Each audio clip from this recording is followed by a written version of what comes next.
trend. So my personal opinion is we need to get rid of those O words. You don't agree with the science behind it then? Yeah, the science behind it is completely bogus and out of date and really problematic and actually very hurtful.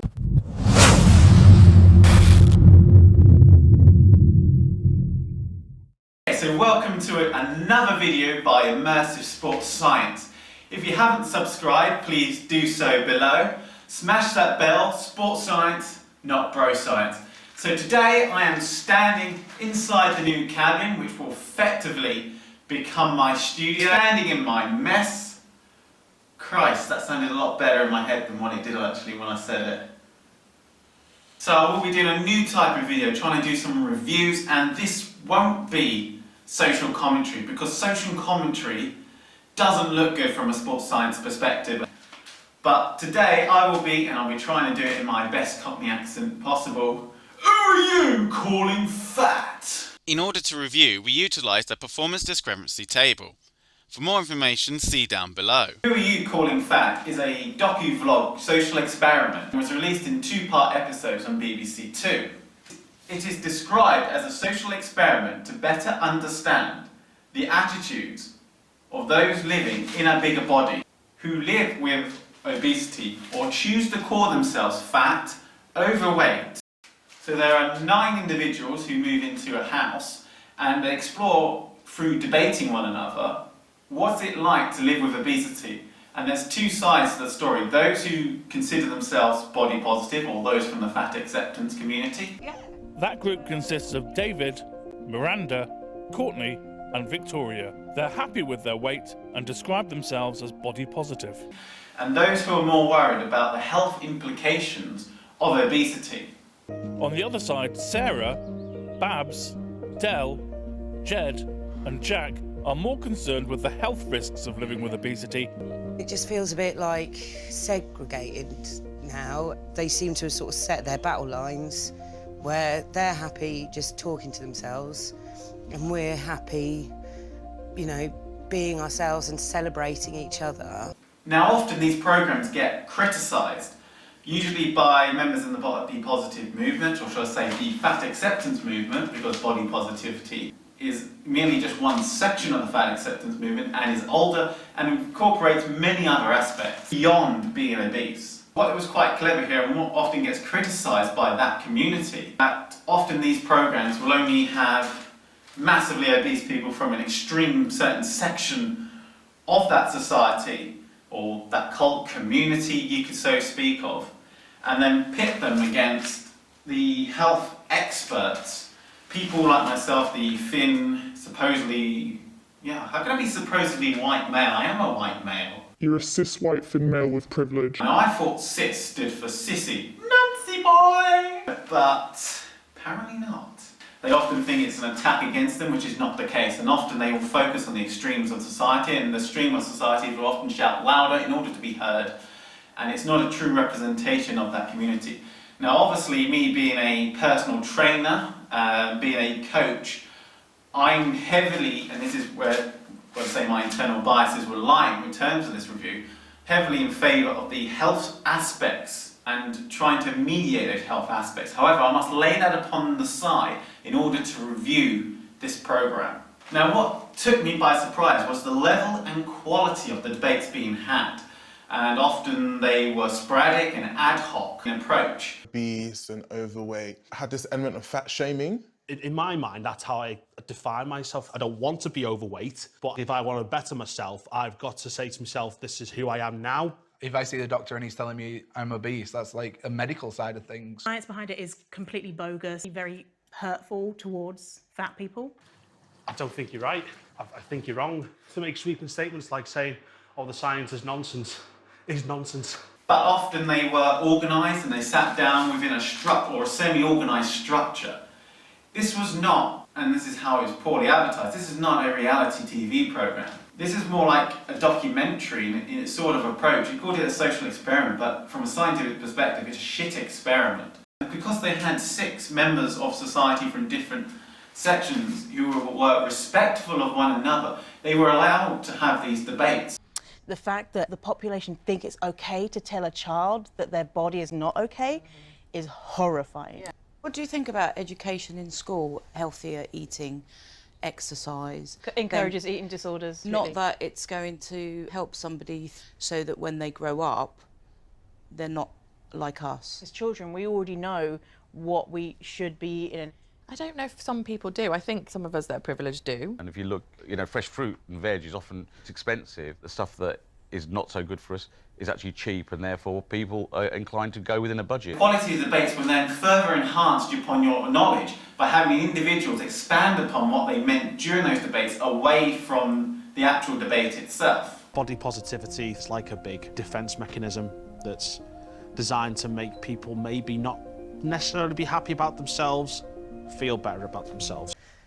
I think, we have this real perception that people living with obesity are lazy, uneducated, we eat too much, we don't do enough exercise, and that's kind of what society has created. Though the debates did get heated at times. Like, I just think all you're doing is you don't like BMI, but yet you've created a new fat scale that you're okay with, which I think sounds horrendous when you're talking about. So the reasoning behind it is to recognise that me as a smaller medium fat person has way more privilege than someone who's a bigger fat person. I experience less oppression, less stigma. It's like we're playing top trumps in a way. It's like, right, so this is my card, what have you got? And it's like, why are we living like that? At the end of the day, we are people. I've been dealt an easier hand in life. No. Because my dad and my nan had diabetes, and I've had this rammed down my throat since I was 6 years old. Right, okay. And I cannot take any more. I've been taken out of school. And I've been humiliated. No. I think this is like a perfect example of what fat people have to deal with, and what makes fat people sick is shame. Another positive or negative you could argue is that many emotions were shed that showed how weight stigma affects individuals differently and how their opinions are heavily ingrained upon them. My pregnancy highlighted all of this to me because I got preeclampsia and actually being very close to being very ill. I felt like I was a bad mum already. I felt like I was putting her at risk. And I felt like I was being really selfish. All in all, this allowed for a highly nuanced, balanced, multifaceted argument. However, with the debates becoming highly emotionally charged, occasionally lost the meaning between the arguments, as it then became an argument of reason versus an argument of feeling. The flip side of detailing their emotions, it allowed us from a social and cognitive perspective to able to show or enhance upon the nuance aspect of it. Alongside the normal debate, there was a series of expert debates where the housemates could debate experts and the few opinions from general members of the public. Though the public opinions were flat on details regarding body positivity. Whatever food you want, in moderation. Crisps and chips and chocolate are morally equivalent to salad. Yeah. Fish and chips.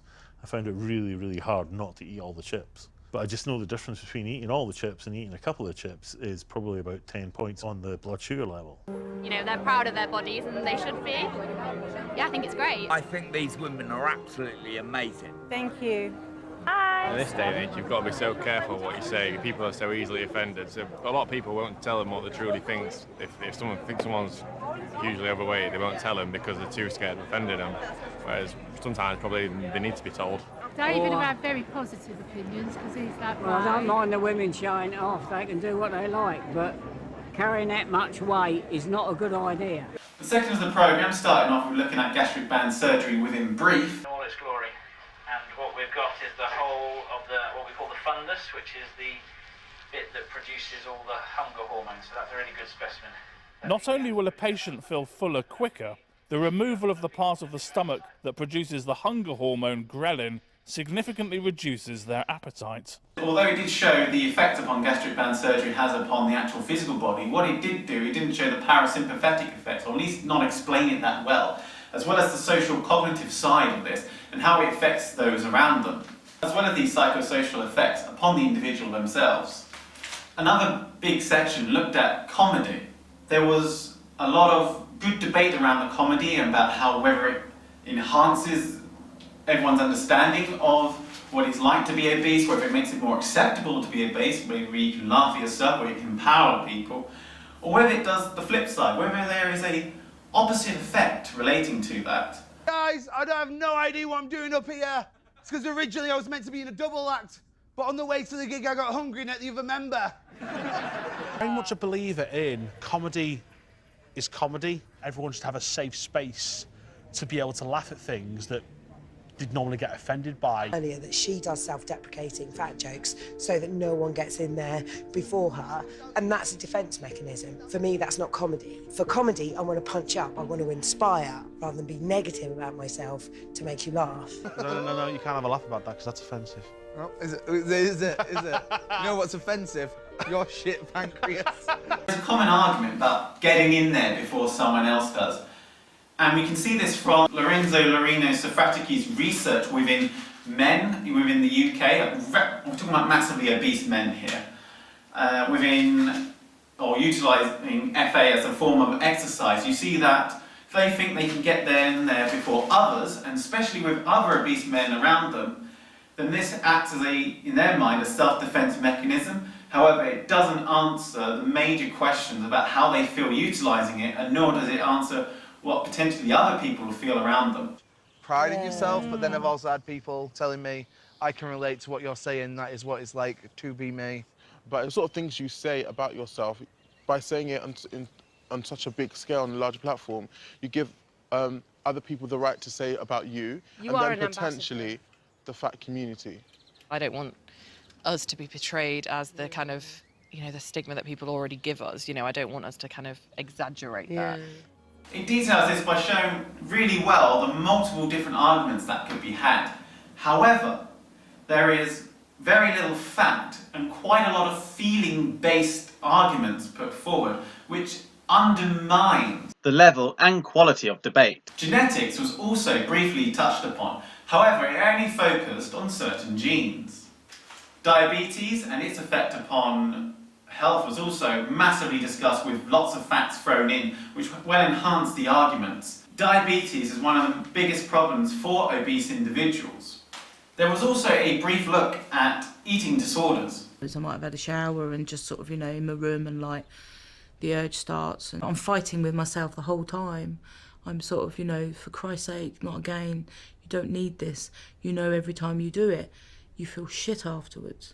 So don't do it. But those urges are a lot stronger. I would clear all that twice, sometimes 3 times a week. Some people have said how you describe it is like a junkie waiting for their next fix. And then once I've eaten it all the wrappers, I fold up. You become quite sneaky. Mainly focused on Babs, who actually has an eating disorder. We are standing for self-love. Body positivity and general health was spread throughout the programme in uncoordinated, sporadic instances. I came away from my childhood knowing that my body was fat, and fat is bad, and I wasn't worth that much as a human being. Now we move on to the negatives. The 9 individuals seem mentally robust enough to preclude the accusation of exploitation commonly made against these kind of things. Of course, your mileage may vary between individuals, so I well know there's quite a lot of people in the fat acceptance community who will be bashing on the head of this, especially what they did against Fat-topia. I'm thinking that they're stupid if they don't believe the things that I believe, but we've not had all of the same life experiences and, gone on the same journey. The individuals involved articulate their own life experiences and their responses and the variables of their responses to various positions based upon their own versions of reality. This ultimately influences what they perceive to be the truth. I felt no hate towards myself, no pain, no numbness. I will never be comfortable and confident in the body that I'm in now. You have 2 people who have the same life experiences, could both be obese and genetically very similar, and yet one might perceive this as being fat shaming and one might not perceive it to be fat shaming at all. The primary catalyst for discussion is Victoria. However, this may be because she, like Dave, have a personality, and it's easier for the production company to focus upon those who have personalities, or at least the individual watching to focus upon those personalities. All in all, personalities help sells the program. Now this could lead to a possible Parmenian effect, or the Rosenthal effect as it's otherwise known as, where we overtly focus upon those who have the personalities, like Victoria, like Dave, because they are at the extremes of one another. Likewise, those who are at the extremes of society have to shout louder in order to be heard, which means they appear to have greater airtime when, in actual fact, they have a similar amount of airtime as others. They're just more at the front of your vision, they're just at the front of the program. They just appear to be at the front of the program. Body positivity is like a big defense mechanism that's designed to make people maybe not necessarily be happy about themselves, feel better about themselves. Likewise, there was an over-focus on the word body positivity. I'm body positive. She is now part of a growing community of people who are body positive. They've told themselves that their bodies are lovely and beautiful and that's what they believe. But the more people are body positive and just go, no, no, it's fine to be whatever you are, which it is, but I think we need to have a different message around as long as your health is okay. Fat acceptance, which body positive is part of, was not mentioned once. This is a little bit weird because it gives the misconception that fat acceptance is body positivity, yet body positivity is only a part of fat acceptance, and it's broader than fat acceptance and much older than fat acceptance itself. For instance, it includes those with disabilities, damaged skin, a whole vast array of symptoms that goes beyond just being obese. This is incredibly misleading to new viewers who may not have the knowledge of what body positive or fat acceptance are, let alone the difference between health at every size and healthy at every size. And yes, there is a difference. Health at every size refers to getting physical activities or doing healthy behaviours mentally or physically, others of this size, whereas healthy at every size is literally saying, I'm fat, I'm overweight, and therefore I'm healthy, or vice versa, I'm underweight but still healthy. Although body positivity has become synonymous with fat acceptance, simply just take a Google search, type in body positive, it's become a popular term that has become associated with it, especially with the rise of Tess Holliday. The fat acceptance communities are highly engaged upon online and social media, and therefore this pushes through via algorithms their perception of realities of what body positivity is. Therefore, it can be seen that those communities are potentially hijacking what body positivity is. The debates were really good and highly engaging. However, there was a lot of focus on irrelevant minutiae. For instance, like 50% off, can't you? If you're buying like a big bulk deal, yeah. Sounds a man who buys a bulk deal every so often. Yeah. So then, what about liquid drinks? So some. What the fuck? And now I talk about sex workers' rights because I wanted to empower people and also just to tell a story that was different to the kind of things that you see in the media about sex workers, you know, where they're all victims of drug abuse and violence. And I wanted to show that actually they were just women like me who were just doing it to pay their rent and feed their cats. I can understand why they've done this. It's to allow the viewers an idea or a glimpse of how they eat.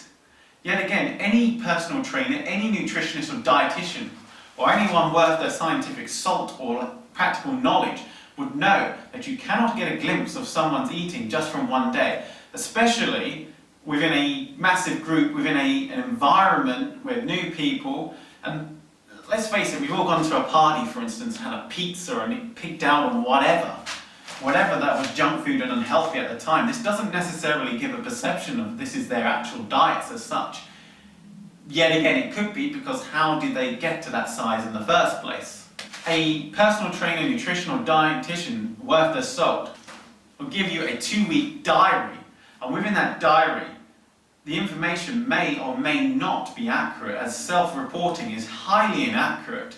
People often misrepresent or overrepresent what they've written, and it doesn't give an actual caloric idea of what they are eating.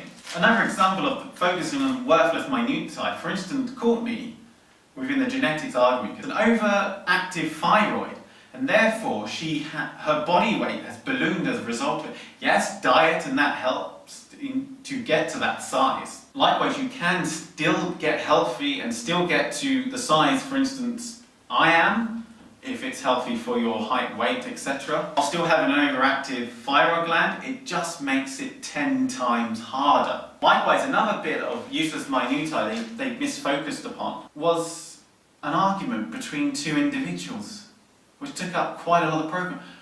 Why do I want to know this? Oh God. She said, I look at Courtney and she's a lovely person and everything, but her body is not attractive. I want to know the scientific impacts and implications. I don't want them to focus upon how something is meant to be fucking said. What a fucking waste of time. And yet again, at the end, when they get all the parties together and they have their photos done, it took a good 10 minutes or so. Why? We had a black overweight model, a plus size model, or whatever they call themselves. And fashion is quite a big thing within the body positive, the fat acceptance communities, and how they can make it potentially more body positive. Huge arguments. We talk about Tess Holliday on the front cover as an example of this. Big talking point, and although I focus mainly on the health aspect of things, and fashion I keep well out of the way because that's going outside my lane, what I will say is by not focusing on that particular point, we didn't learn anything. So what's the point of having this dude in the house? And we could have spent less time on the other things and more time focusing upon the fashion elements. Like, we get a good minute talking about sex workers' rights, which are highly important aspects, but I don't see the relation to obesity in that. It's just that they went on a tangent because one woman's an escort, and it just doesn't make sense. Yes, she's an escort, cut it there, let's focus on the next bit. It's like me having a rant on YouTube, which is exactly what I'm having now, which is the one thing I try to avoid because it looks vain, and I end up becoming vain, for fuck's sake. In terms of weight stigma, it is important to note that a lot of people with obesity have mental health issues. Now, we don't know whether obesity is the direct correlation between mental health illnesses or whether obesity is associated with mental health illnesses, probably because of bullying or hormonal issues or such things like that. We do know that weight stigma is real, but it's your perception of what reality is and how you perceive that within yourself. And the importance you place upon those terms and terminologies, for instance. Yes, weight stigma is real. Fat shaming is real. I say that with hashtags blue line because of what the science says. But likewise, the perception of it certainly is real. And this affects how generally people with obesity live their lives. For instance, when it comes to health and exercise, Lorenzo Sofratichi noted that many individuals train at night time so they can't be seen, or when they go to gyms, they feel like everyone's looking at them. They would often wear heavily baggy clothes in order to hide being obese, which in reality, most people in the gym aren't probably looking at you. They're probably getting on with their work and staring at the really fit bird or bloke at the other side of the corner. To think that when they say, oh yeah, gyms are for buff people, why do you think fat people go to the gym? Of course there'll be fat people in the gym, because they're trying to lose weight. Gyms are designed for that. Altogether, it's a programme that carries an unexpected heft and carries it well, but lets itself down in vital areas in the pursuit of cheap thrills over quality of content to describe the new millennial phenomena in a millennial way. It left vital omissions from the overall story arc of the programme, such as the use of the male model and his story and how fashion is affected by body positivity. The production was a vlogger-like form and an intro PG heavily watercoloured version of the intense style Fat-topia utilised for their intro. Rachel Cook described the position of Victoria as wearing so much makeup it was like a mask, and therefore she could not take her message of self-love and worth seriously. The programme utilised inappropriate style of thumbnails, which means those who thought it was a reality TV show and influenced by vain tendencies were likely to palm hit their face before switching over. Those into factual telly divorced from the programme entirely, therefore potentially reaching the wrong audience. As a result, I give a descrphrancy score of who you calling fat a 79.5.